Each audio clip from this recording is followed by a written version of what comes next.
Assalamualaikum warahmatullahi wabarakatuh. Perkenalkan, nama Ana Desriani Dharma Putri, BP 19213, Prodi PGSD 3B dari STEKIP Askia Padang.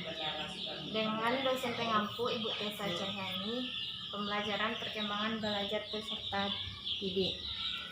Tentang karakteristik perkembangan anak usia dini.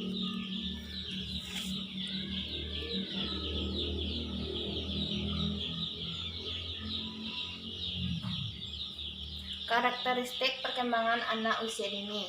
Sebelum membahas bagaimana karakteristik perkembangan anak secara lebih lanjut, maka perlu dilakukan pemahaman terhadap makna perkembangan itu sendiri. Perkembangan development adalah bertambahnya kemampuan atau skill dalam struktur dan fungsi tubuh yang lebih kompleks dalam pola yang teratur dan dapat diramalkan sebagai hasil dari proses pematangan. Perkembangan menyangkut adanya proses diferensiasi dari sel-sel tubuh, organ-organ, dan sistem organ yang berkembang sedemikian rupa sehingga masing-masing dapat memenuhi fungsinya. Termasuk perkembangan emosi, intelektual, dan tingkah laku sebagai hasil interaksi dengan lingkungan. Menurut Strakov, dalam sejenis terus berlanjut di sepanjang rentang kehidupan dan individu.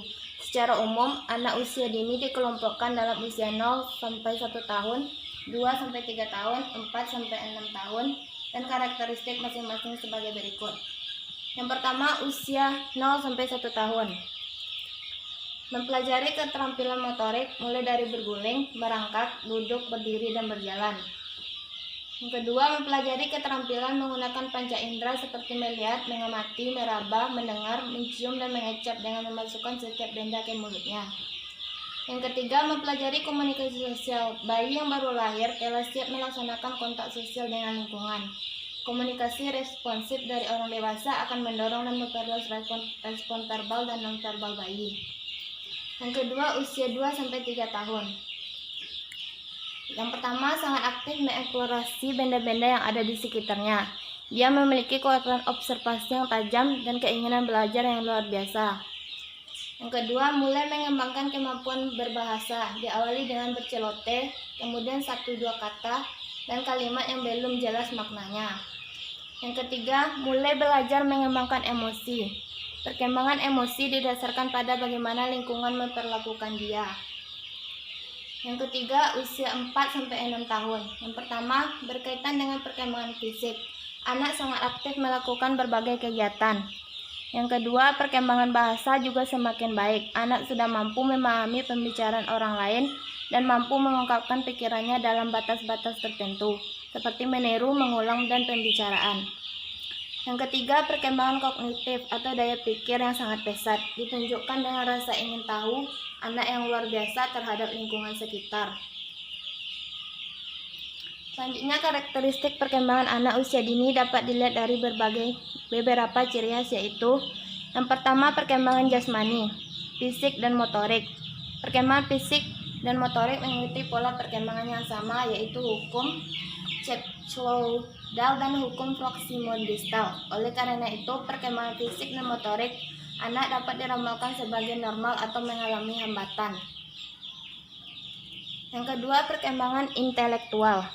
Perkembangan intelektual pada dasarnya berhubungan dengan konsep-konsep yang dimiliki dan tindakan kognitif oleh seseorang.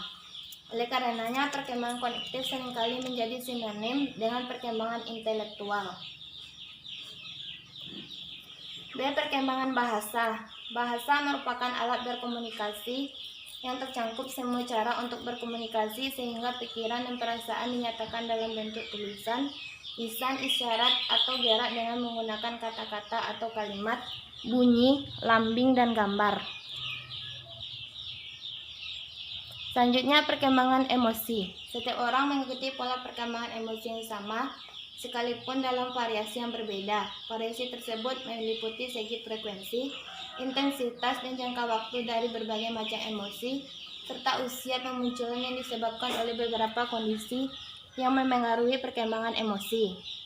Ciri khas emosi anak adalah emosi kuat, Emosi seringkali tampak, emosi bersifat sementara labil, dan emosi dapat diketahui melalui perilaku anak. Perkembangan sosial. Perkembangan emosi mengerti suatu pola, yaitu suatu urutan perilaku sosial. Pola ini sama dengan semua anak di dalam suatu kelompok budaya. Ada pola sikap anak tentang minat terhadap aktivitas sosial dan pilihan tertentu. Perkembangan kepribadian. Yang pertama, nilai normal. Kegiatan belajar pola orientasi moral anak, taman kanak-kanak. Pada usia taman kanak-kanak, anak telah memiliki pola moral yang harus dilihat dan dipelajari dalam rangka perkembangan moralitasnya. Yang kedua, nilai agama. Agama adalah aturan dan wahyu Tuhan yang sengaja diturunkan agar manusia dapat hidup teratur, damai, sejahtera, bermartabat, dan berbahagia bagi dunia maupun akhirat. Kesadaran beragama. Mengingat sedemikian luasnya pembahasan-pembahasan yang menyangkut pembentukan dan sejalan dengan topik yang dibahas, maka pembahasan tentang pembentuk kepribadian anak dibatasi sekitar pembinaan perkembangan agama pada anak.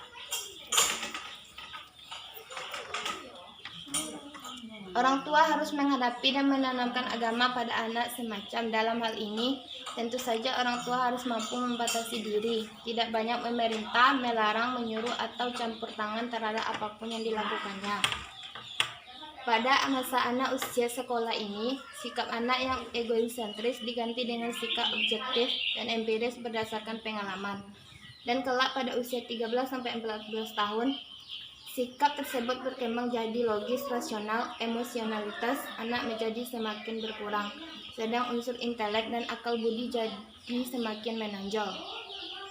Minat yang objektif terhadap dunia sekitar menjadi semakin besar. Dalam keadaan normal, pikiran anak usia sekolah dan saat ini berkembang secara berangsur-angsur secara tenang.